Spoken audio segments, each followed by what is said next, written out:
はい、皆さん、ジムってますか？元人ラムカーナです。今回の5カメ動画は SXV450 でやってみました。いわゆるモタードマシンですね。この SXV というオートバイは V ツインエンジンなんですね。なので、音が他のモタードマシンに比べるとちょっと独特なんですが、この動画だといまいち音がはっきり聞こえませんかね。イタリアンバイクを題材にしている某漫画にもジムカーナ車両として登場しますが、世間的な評価が大きく間違っていて、実に安定して乗りやすいオートバイなんですよ。きっとね、乗る人が乗っていればもうとっくに NSR の時代を終わらせていたんではないかと個人的には思っています。さて、モタードマシンということで、気になるポイントはクラッチですよね。なので、右の真ん中の画面がクラッチレバーのアップになっています。結構頻繁にレバー握っているのが分かりますかね。全切りと半クラの違いとか分かるようになっていると思います。正直ラムカーナは完全に無意識に操作しているので、こんなにクラッチを切りまくっているんだと驚きながら編集をしています。そして右上の画面ではライダーを後ろから撮影してボディアクションを見てみようということなんですね。腰の動きとかに注目してもらえればと思います。それでは4倍速スローで細かく見ていきましょう。コースは前回の Z1000 の5カメ動画と同じコースなんですが、直線パイロンスラロームでいきなり、クラッチを半分切りながら走っています。右手のアップがないのでスロットルとの関係が分かりづらいかもしれませんが、スロットルの開け始めに半クラを使ってちょっとずつエンジンの力を逃がしていますね。この SXV は70馬力くらい出るので、普通にスロットル開けると結構怖いんでビビっているんですね。客観のカメラで見るとリアが大きく動いているのが分かりますが、これはスロットルオンでチェーンに引っ張られて縮んでいます。この折り返しなんかはそのリアが沈む動きでフロントタイヤを含む車体の向きをぐっと変えているのが分かっていただけると思います。さあ、そして高速セクションへ向かっているんですが、右上の画面ですね。上半身が外側に逃げています。本当はもっとインに入れたいイメージで走ってるんですけども、フロントの接地感がないので、これもちょっとビビってリーンアウト気味になってしまってますが、よく見てくださいね。腰はオートバイに対してまっすぐ座ったままで固定されています。リーンアウトというとお尻も外側にずらしていそうなイメージでやってる人いますけれども、実は腰はマシンをイン側に入れようとして、バンクしている方に膝をひねっている動きと連動して、腰も、内側を向いています。そしてここの突っ込みですが、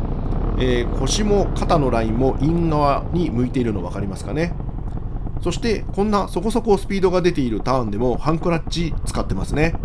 この SXV もアイドリングを2000回転くらいに上げていて、さらにその辺の回転域だとエンジンの挙動がドタバタするので、ターンの時はクラッチを切ってしまった方がコーナリングに集中できて安定したターンができます。そしてこの右に振ってからの左ターンの飛び込みもちょっとだけクラッチ切っていますね。ラムカーナ的にはクラッチはスロットルよりも繊細にコントロールできる駆動制御装置だと認識して使っています。特に、SXV のエンジンはエンジン回転数のコントロールがシビアなので、クラッチで力を逃がしながら走らせた方がコントロールもとてもしやすいですね。これは短気筒の 400cc あたりから上のオートバイも同じ感覚ではないですかね。さてさて、8の字オーバルですが、ターンの手前で完全にクラッチ切って進入していますね。くるっと回って、ここのターンも全切りで入っていきます。リアブレーキよりも一瞬早くにクラッチ切っていますね。そして左から右への切り返しの時もクラッチ切って入ってますね。重たいオートバイではスロットルワークを使いたいところですが、そこはボディアクションで無理やり切り返している感じですね。さて、ボディアクションですが、加速の時に体を伏せて、ブレーキングで体を起こしていますが、これはスピードを出すために風の抵抗を減らそうとしているのではありません。そもそも元ジムカーナの速度域では空気抵抗なんていうのはほとんど影響しませんよね。じゃあ何をしているのかというと、これは前後のタイヤへの荷重移動をしている結果なんですね。加速の時はリアに荷重をかけたいので腰を後ろに引いています。そしてブレーキング、すなわちその後のターンへの進入では前輪の荷重を増やすために骨盤を立ててライダーの重心を前寄りに移しているということですね。このような回転セクションでもフロント荷重を稼ぎたいので腰を伸ばして上半身を前に寄せて走っていますね。ここからの中速域での左右の切り返しでも左手がピクピクしてますね。切り返しの瞬間、ハンドル操作と同時に少しだけクラッチを切ることで駆動力のコントロールをしていますね。そしてここからのゲートへのアプローチでも早々にクラッチ全切りしてます。あまりエンジンブレーキというのを意識してない証拠ですね。続く連続ライン踏みセクションでは、左右にオートバイを振り回している間も上半身は極力地面に垂直を保とうとしていて、腰から上だけで体をねじっていますね。クラッチも、スロットルのリズムに合わせて切ったり当てたりしています。我ながらずっとクラッチレバーを操作していますね。